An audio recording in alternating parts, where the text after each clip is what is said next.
નમસ્કાર, શો ટાઈમમાં આપનું સ્વાગત છે।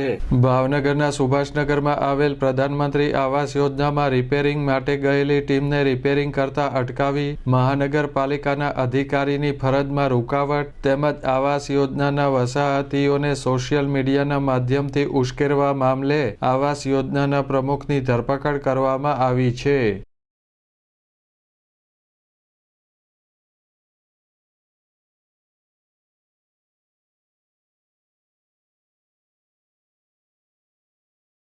મહાનગરપાલિકાના ટેકનિકલ આસિસ્ટન્ટ સિવિલ એન્જિનિયરે આવાસ યોજનાના પ્રમુખ નરેન્દ્રભાઈ ડોડિયા વિરુદ્ધ ઘોઘા રોડ પોલીસ મથકમાં ફરિયાદ નોંધાવી હતી।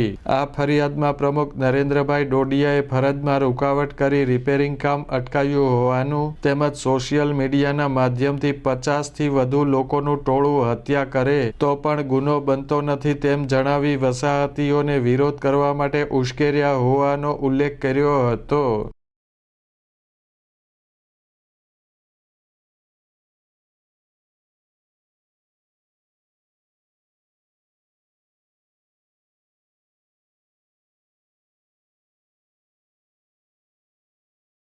ઘોઘા રોડ પોલીસે નરેન્દ્રભાઈ ડોડિયાની ધરપકડ કરી કાયદેસર કાર્યવાહી હાથ ધરી છે।